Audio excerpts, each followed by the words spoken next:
সুপ্রিয় দর্শক, আপনাদের সাথে আছি আমি জ্যোতিষী প্রকাশ অধিকারী। আজ আপনাদের জন্য যে অনুষ্ঠানটির আয়োজন করেছি তার শিরোনাম জাল চিহ্ন হাতের কোথায় কি ফলাফল দেয়। সুপ্রিয় দর্শক, অনুষ্ঠানটি না টেনে পুরোপুরি জানতে পুরো ভিডিওটি দেখুন এবং পরিপূর্ণ ধারণা অর্জন করুন। সেই সাথে যারা আমার চ্যানেলটিতে নতুন, এখনও সাবস্ক্রাইব করেননি, তারা অনুগ্রহপূর্বক আমার চ্যানেলটি সাবস্ক্রাইব করুন এবং পাশে রাখার বেলটি প্রেস করে অল সিলেক্ট করে পরের ভিডিওর নোটিফিকেশন পেতে আমার সাথেই থাকুন। আর যারা ফেসবুক প্রোফাইল থেকে ভিডিওটি দেখছেন তাদেরকে অসংখ্য অসংখ্য অসংখ্য ধন্যবাদ। প্রোফাইলটিতে একটি ফলো দিয়ে আমাকে উৎসাহিত করুন জ্যোতিষশাস্ত্রের নিগূঢ়তম রহস্যগুলো, গোপনতম বিষয়গুলো আপনাদের সামনে উন্মোচিত করবার জন্য বা তুলে ধরবার জন্য। সুপ্রিয় দর্শক, কথা দীর্ঘায়িত না করে চলুন আমরা ফিরে যাই আমাদের মূল আলোচনায়। আমাদের আজকের আলোচনার শিরোনাম জাল চিহ্ন হাতের কোথায় কি ফল দেয় আপনার হাতে মিলিয়ে নিন। সুপ্রিয় দর্শক, হাতের এই রেখাটিকে বলে আয়ু রেখা বা লাইফ লাইন, এই রেখাটিকে বলে শিরোরেখা, মস্তিষ্ক রেখা বা ব্রেন লাইন, এই রেখাটিকে বলে হৃদয় রেখা বা হার্ট লাইন, এই রেখাটিকে বলে ভাগ্যরেখা বা ফেট লাইন।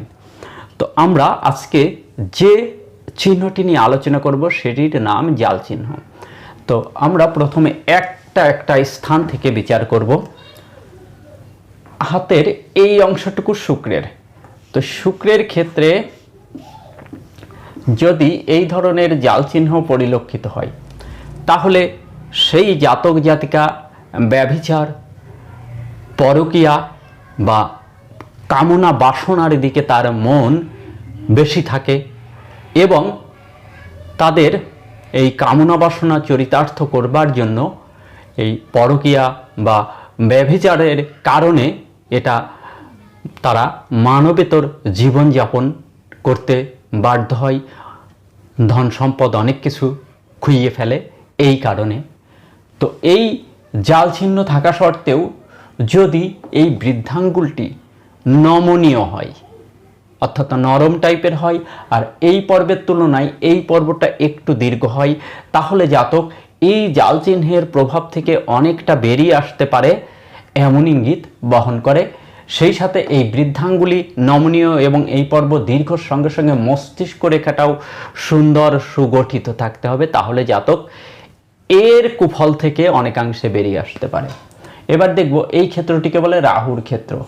তো রাহুর ক্ষেত্রে যদি এই ধরনের জাল চিহ্ন থাকে তাহলে এই জাতক জাতিকা ব্যভিচার, অবৈধ যৌন সংসর্গ, পতিতালয়ে গমন, নীচ অন্ন অর্থাৎ পতিতার অন্ন গ্রহণ, মোহচ্ছন্ন হয়ে লটারি, জুয়া, রেসের মতো বিষয়গুলোতে তারা মনোনিবেশ করে অর্থাৎ মোহচ্ছন্ন হয়ে যায়।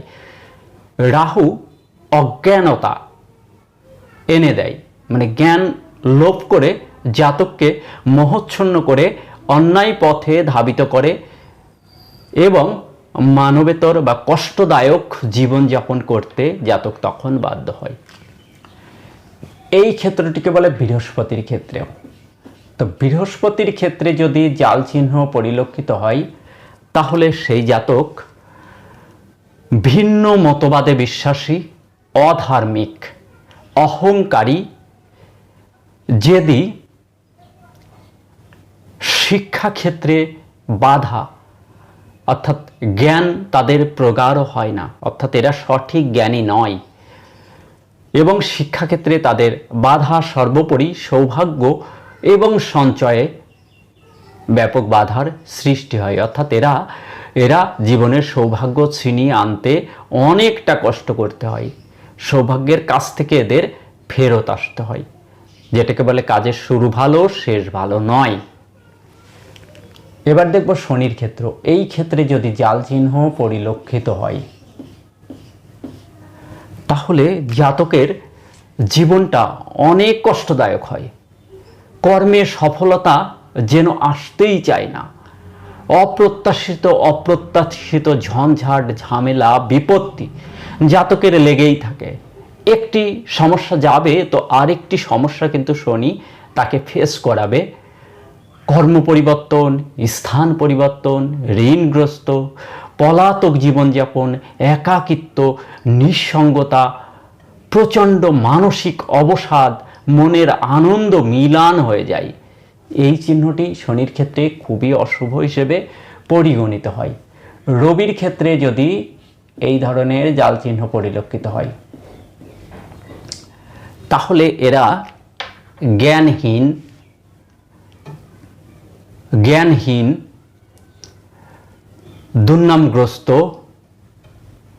সুনামে বাধা, অপমানিত, কর্মক্ষেত্রে সমস্যা, এমনকি এরা অহংকার, জেদি প্রকৃতির হয়ে থাকে। এরা খুব বেশি জ্ঞান আরোহণ করতে ব্যর্থ হয়। বুধের ক্ষেত্রে যদি তারকা জাল চিহ্ন থাকে বুধের ক্ষেত্রে, তাহলে এরা শট, প্রবঞ্চক, প্রতারক, এরা অন্যের অর্থ সম্পদের প্রতি মোহ এদের থেকে থাকে এবং এরা লোক ঠকানোতে পটু হয়ে থাকে। সেই সঙ্গে ব্যবসাকর্ম নষ্ট হয় এবং এদের মন অত্যন্ত চঞ্চল হয়ে থাকে, খুব চঞ্চল, মন দ্রুত ধায়, শর্টকাটে সব কিছু করতে এরা ভালোবাসে। শর্টকাটে ধনী হতে হবে, হ্যাঁ, সব কিছু শর্টকাটে করতে হবে, কিং কর্তব্য বিমূঢ় হয়ে যায়। এরা সঠিক ডিসিশন নিতে ব্যর্থ হয়, সঠিক ডিসিশন নিতে সহসা পারে না।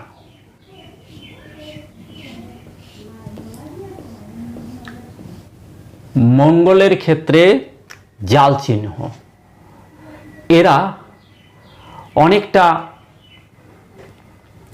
জেদি, এরা কিছুটা পরধন লুণ্ঠনকারী, স্বার্থপর, এমনকি এরা অনেকাংশেই খুব এটাকে কেমন বলবো, যে অনেকাংশেই এরা নিজেদের জীবনের প্রতি মোহ এদের কমতে থাকে এবং এটা হঠাৎ দুর্ঘটনা বা ফারাকেও এই চিহ্নটা নির্দেশ করে। সম্পদ নষ্ট, জমিজমা নষ্ট, হ্যাঁ, ইত্যাদি এরা করে ফেলে। চন্দ্রের ক্ষেত্রে জাল চিহ্ন, এরা লেখালেখি, কবি, সাহিত্যিক ইত্যাদি, অর্থাৎ এক কথায় লেখালেখিতে যদি এরা পদার্পণ করে তাহলে এটা থেকে তারা এগোতে পারে। অর্থাৎ লেখালেখি, সাহিত্য রচনা, কবিতা ইত্যাদিতে এরা ভালো পারফর্ম করতে পারে, কিন্তু অর্থনৈতিক ক্ষেত্রে এরা ভালো পারফর্ম করতে ব্যর্থ হয়। বিদেশ জটিলতা, ভ্রমণে জটিলতা, বিদেশ থেকে বিপদ ইত্যাদি এদের জীবনে এসে থাকে। আয়ু রেখাতে যদি জাল চিহ্ন পরিলক্ষিত হয় আয়ু রেখার উপরে, তাহলে এই বয়সে বহু কষ্টে জাতক পতিত হয়, অর্থাৎ বহু কষ্টের সম্মুখীন হয়। হঠাৎ শারীরিক অসুস্থতা, দুর্ঘটনাকেও নির্দেশ করে। ব্রেন লাইন অর্থাৎ মস্তিষ্ক রেখার উপরে যদি জাল চিহ্ন পরিলক্ষিত হয় তাহলে মস্তিষ্কের স্বাভাবিক কার্যক্ষমতা ব্যাহত হয়, সঠিক সময়ে সঠিক ডিসিশন নিতে ব্যর্থ হয়। নিজের বুদ্ধির ভুলের কারণে জাতক তার জীবনের দুর্ভাগ্যকে ডেকে আনে এবং এটা নিজের বুদ্ধির কারণেই, অর্থাৎ ডিসিশন নিতে তারা ব্যর্থ হয়, সঠিক সময়ে সঠিক ডিসিশন নিতে ব্যর্থ হয়ে থাকে। সুপ্রিয় দর্শক।